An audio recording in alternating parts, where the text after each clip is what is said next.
Hello students, कैसे हैं आप लोग। आई होप आप लोगों की पढ़ाई बहुत अच्छी चल रही होगी। देखिए, आज का जो हमारा टॉपिक है वो है अधिसूचना। ठीक है, नोटिफिकेशन जिसे कहते हैं। तो आइए चलिए देखते हैं कि नोटिफिकेशन होते क्या हैं। तो याद रखिएगा, जो अधिसूचना होता है वो बेसिकली क्या होता है, सरकारी आदेश या सरकारी नियम होते हैं, या फिर सरकारी चेतावनी, सरकारी नियुक्ति से रिलेटेड कोई आदेश होता है वह होता है। ये क्या होता है, अधिसूचना होता है। ठीक है, ऐसे हम लोग इजी लैंग्वेज में ऐसे समझ सकते हैं। बाकी हम डेफिनेशन देख लेते हैं। देखिए, अधिसूचना के माध्यम से सरकार विज्ञप्तियां, सूचनाएं, आदेश, अध्यादेश, अधिनियम, विधेयक, नियुक्तियां आदि की सूचना दी जाती है। अधिसूचना या तो प्रांतीय सरकार प्रांतीय गजट में प्रकाशित कराती है, या केंद्र सरकार अपने राजकीय गजट में प्रकाशित कराती है। राजपत्रित अधिकारियों की नियुक्ति, पदोन्नति, स्थानांतरण, सेवानिवृत्ति आदि की जानकारी भी अधिसूचना के माध्यम से लोगों तक पहुंचाई जाती है। अधिसूचना में निम्न बातें उल्लेखनीय हैं। कौन कौन सी बातें आवश्यक होती हैं, देखिए। पहला पॉइंट है कि अधिसूचना में यह उल्लेख रहना आवश्यक है कि यह गजट किस भाग में और किस खंड में प्रदर्शित होनी है। ये भाग है, ठीक है, किस भाग और किस खंड में प्रदर्शित होनी है। फिर दूसरा है, अधिसूचना पर संयुक्त सचिव या उससे बड़े समक्ष अधिकारी के क्या होते हैं, हस्ताक्षर होते हैं। क्यों? क्योंकि अधिसूचना प्रकाशित कराने का जो अधिकार होता है वो इसी स्तर के अधिकारी को प्राप्त है। जैसे देखिए, मान लीजिए ये आपका अधिसूचना का फॉर्मेट है, ठीक है। तो यहाँ पर आप लोग क्या करेंगे, अपना हस्ताक्षर करेंगे, ठीक है।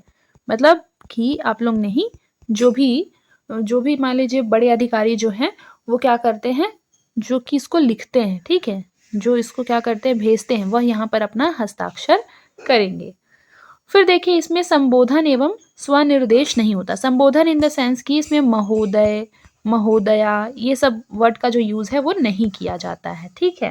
फिर देखिए, अधिसूचना जिस कार्यालय से प्रकाशित कराने के लिए भेजी जाती है उस कार्यालय का नाम और पता भी क्या है, आवश्यक है। मान लीजिए अधिसूचना जिस कार्यालय से प्रकाशित हो रही है, ठीक है, उस कार्यालय का नाम और उसका जो पता है वो क्या होता है, आवश्यक होता है।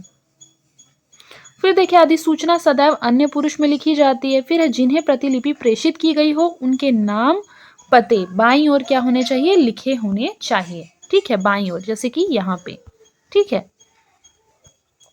अब आइए हम लोग इसका फॉर्मेट देख लेते हैं, किस तरीके से लिखना है। देखिए, ये रहा आपका अधिसूचना का एग्जाम्पल। जैसे देखिए, ठीक है, ये जहां से प्रेषित की जा रही है, पहले तो भारत सरकार के द्वारा ये चीज प्रेषित की जा रही है तो वो लिखना है। मान लीजिए राजस्थान सरकार, या फिर मान लीजिए कि यहाँ पर छत्तीसगढ़ सरकार, इस तरीके से भी लिखा जा सकता है, ठीक है। फिर देखिए, कौन सा मंत्रालय इसको जारी कर रहा है, तो मानव संसाधन विकास मंत्रालय इसको जारी कर रहा है, ठीक है। फिर देखिए, यहाँ पे एक चीज इंपॉर्टेंट है, याद रखिएगा, यहाँ जो ये क्रमांक है वो यहाँ आप लिखेंगे और यहाँ पर डेट लिखेंगे, ठीक है। फिर उसके बाद इसमें कोई भी उस तरीके का जो वर्ड होता है जो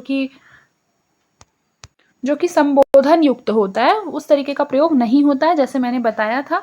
तो इस तरीके से अब आप लोग लिखेंगे कि क्रमांक 6B, और जो भी यहाँ पे लिखा है, श्री AB पटवर्धन IAS, जो कि गुजरात सरकार में कार्यरत थे, को प्रतिनियुक्ति पर भारत सरकार के मानव संसाधन विकास मंत्रालय में संयुक्त सचिव पद पर नियुक्त किया गया है। उन्हें इतने दिनांक को अपना कार्यभार उन्होंने ग्रहण कर लिया है, ठीक है। ये क्या है, अधिसूचना है, नोटिफिकेशन है, ठीक है। एक बोला जाए तो सरकारी आदेश है, ठीक है। उसको क्या है, कर लिया है, इन्होंने ये चीज बताया। फिर उसके बाद एसपी सिसोदिया कौन है, किसका हस्ताक्षर यहाँ करना था, जो इसे क्या कर रहा है, प्रेषित कर रहा है, तो इनका हस्ताक्षर होगा। ये कौन से पोस्ट पे हैं, तो ये सचिव भारत सरकार के पोस्ट पे हैं, ठीक है। तो ये वहां पे उनका पद का नाम और इनका ये हस्ताक्षर यहाँ पर होगा, ठीक है। और यहाँ देखिए, सेवा में प्रबंधक भारत सरकार का राजपत्र सचिवालय नई दिल्ली, ठीक है, ये यहाँ पर लिखना है, ऊपर में नहीं लिखना है, ठीक है। फिर उसके बाद प्रतिलिपि किसको किसको प्रेषित की जा रही है वो यहाँ पर लिखना है, और उनके पद का नाम भी होना चाहिए। हम जिसको प्रतिलिपि प्रेषित करते हैं, याद रखिए कि उनके पद का नाम लिखना और वो किस पोस्ट में है इंपॉर्टेंट हो जाता है, ठीक है।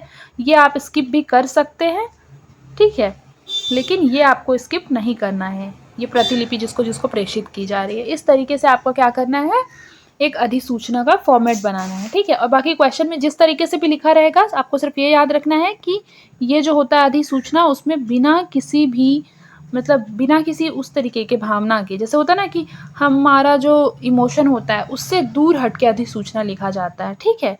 बेसिकली ये एकदम शॉर्ट में केवल जो चीज़ इंपॉर्टेंट है, टू द पॉइंट, जिस ओर ध्यान आकृष्ट करना है, जो सूचना देनी है, केवल वही बातें लिखना है, बाकी अन्य कोई अन्य बात नहीं लिखना है। और इसमें किसका प्रयोग नहीं करना है, संबंध सूचक शब्दों का प्रयोग नहीं करना है।